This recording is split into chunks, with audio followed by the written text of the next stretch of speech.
Hey, good afternoon, fellow artists. Today we're going to dive into a new unit called the Wearable Art Unit. Now, I'm really excited about this one. One, because we get to create stuff out of really crazy materials, and two, we're going to turn this into a contest. So, for those of you at home doing this class online, you're more than welcome to join in on the contest at the end of the time period when we turn these in. The best costume will get a school vote, and we will be providing, or I will be providing, a prize for the winner. Let's go ahead and dive in. Again, I'm really excited about this presentation here, mainly because we are diving into the idea of wearable art. So, what is wearable art, you may ask? And this is a question we're going to be answering a little ways down the line. But some of the materials, just to get your mind wrapped around these things, will be some of the basics. We have paper, pencils, erasers, colored pencils, and this part of the traditional tool process, we will be sketching our ideas down so we know what it is we're going to make. You may also need something like a hot glue gun and hot glue sticks. If you don't have that at home, you can use regular glue, you can use tape, you can use staples, nails, whatever you have at home to help you put this thing together. Mod Podge is just another thing to make your stuff glossy. And then we have the non-traditional costume materials. And what would non-traditional be? Things that we don't normally use to make artwork, such as cardboard, recycled paper, recycled fabrics, perhaps magazines, toy parts, wigs, stuffed animals, leaves, grass, whatever you can think that can be outside of the box, you can use for this project. Standards, these are going to be the goals that we will be reaching for this art lesson. So by the end of this unit, you will be able to create wearable art inspired by your own style and modern artists. So we'll be looking at a few artists as we go along as well. You will also be able to talk about your personal style in art making in response to our modern world. So, everything going on around us, we will be creating something in response to some current event or anything of that nature. You will also, lastly, be able to observe, research, and experiment to explore the costume making process. So, not only are we making art in here, we're also able to observe and use our eyes and our brains to come up with ideas. We're going to research and we're also going to experiment because let's face it, the first time around when you make a costume, some things tend to fail. So, we're going to learn how to experiment and find success in some of those failures. Vocabulary for this unit is going to be one, wearable art, two, fashion, three, culture, and four, non traditional materials. So, what is fashion, you may ask? And everyone is involved in fashion in one way or another. So, fashion is going to be the look or popular trend that is currently happening at the moment. This can result in things like clothing or your personal appearance as a person. Fashion can also talk about behaviors, such as buying behaviors. When I was in college, the fashionable thing to do was go to thrift stores and find a really unique piece of clothing and take that and turn it even more into your own unique piece of clothing by adding patches or painting on it or sewing spikes on it or something to really make it a piece of you, a piece of your artwork. So, fashion can be either an appearance or a behavior. Now, here are a couple of examples of what fashion is, especially in the celebrity world. The first three here that I'm pointing at are celebrities that attended the Met Gala.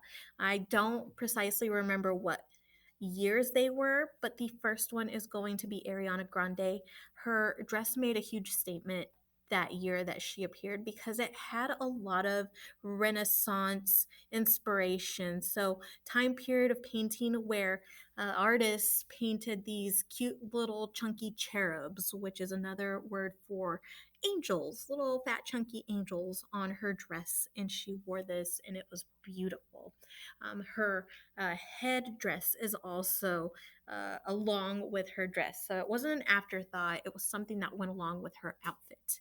The second one around, I don't particularly remember his name right now, but he was the actor to Black Panther.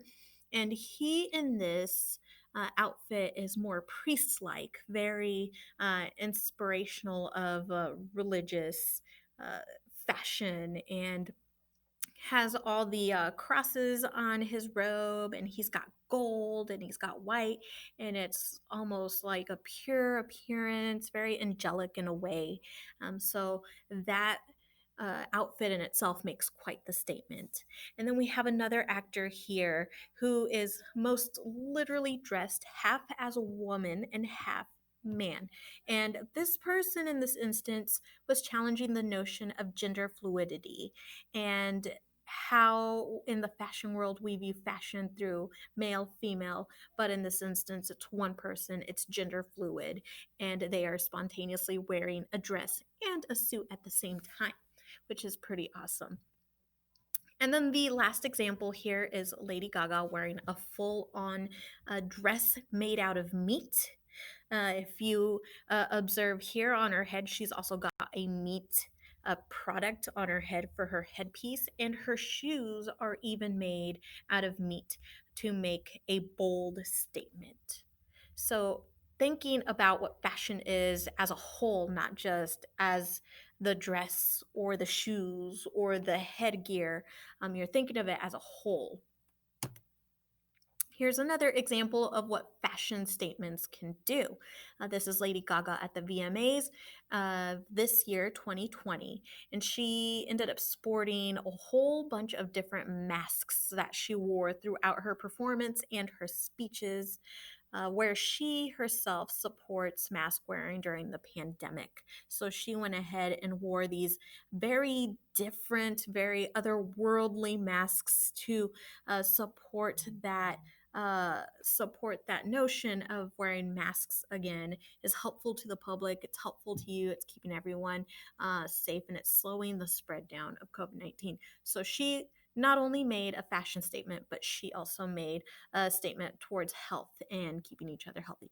So I thought that was a pretty cool way to use fashion in her sense with the masks.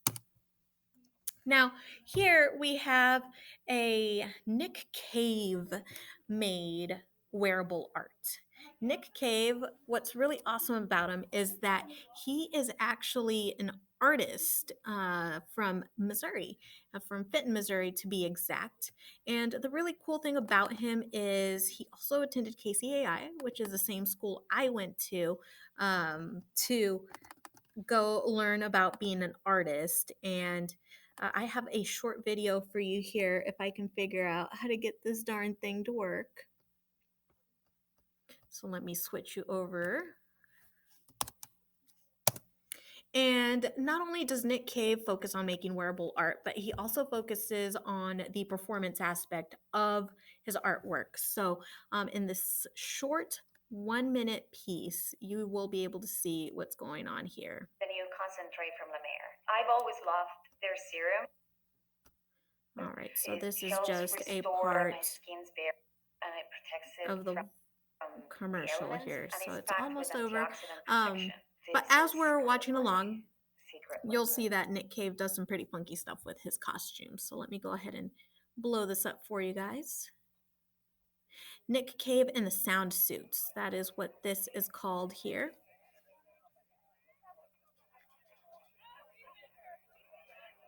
Notice the costumes and what they are made of. What stands out to you the most?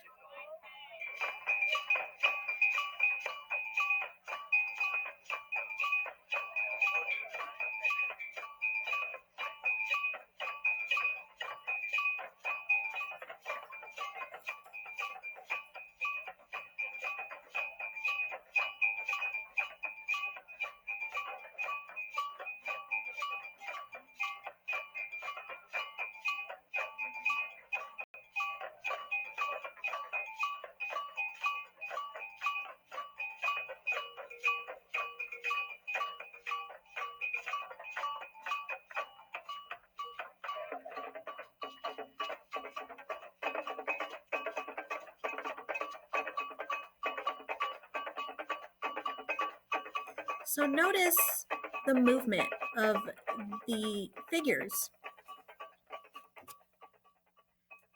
Notice what they were wearing. It was all very different. But this is what Nick Cave's work is like. He is very on the performative side as well as the costume making side. So we'll jump back into this presentation here. Here's another example of his artwork.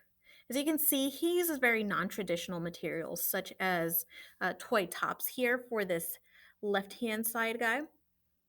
He also uses things like porcelain birds, maybe clay birds here, wires, beads, uses maybe socks in this very last example or knitted material to create this very odd, very otherworldly costume. So, again, using those non traditional materials to make this wearable piece of artwork that someone literally puts on and then dances around in. So, that is what Nick Cave does. This is an example of what non-traditional materials look like when you turn them into an extraordinary wear. So on the far left-hand side here, we actually have a dress that's completely made out of paper. Notice that her headdress also goes along with her dress. The entire figure is considered and is thought out when making this costume. This guy here is made out of a bunch of chip bags. And then the one right next to it is made out of found objects, meaning oddball things such as buttons, tops, zippers, and just what seems like trash to us has been turned into this really cool jacket that this model is wearing. So that is a found object dress or jacket, whatever you want to label that.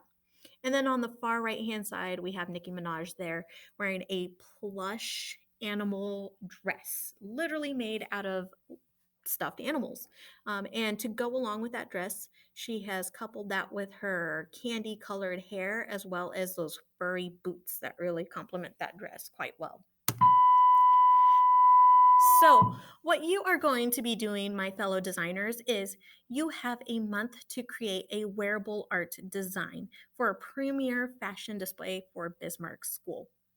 We're going to use non traditional materials to create a full look that has taken the whole body into consideration.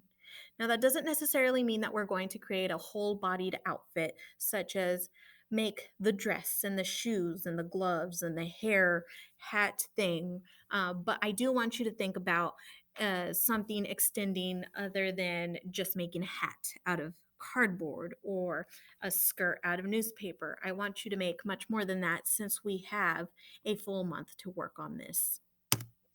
You will start off by brainstorm sketching. Consider what materials you're going to use. How much materials and tools will you need? What type of research will you need to do? And in the art world, this means looking at images of what other people have done, looking up patterns on how to put these things together, and watching how-to videos on how exactly making this work together will happen.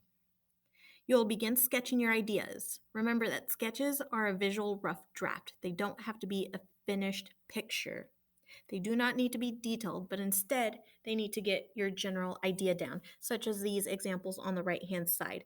The man in his suit is very messy. He doesn't even really have a face other than sunglasses. And the woman in the dress, her dress is made very messy as well. She doesn't even have a face, but it gets that designer's general idea down. So that will be our first step in the process of this. If you need any help getting any specific materials, such as cardboard, paper, newspaper, magazines, any of that, please reach out to me as we will all be creating a wearable art project this month. Well, thank you very much for listening in on this lecture. I'm really excited to see what some of your ideas are going to be, and I'm really excited to really jump into this.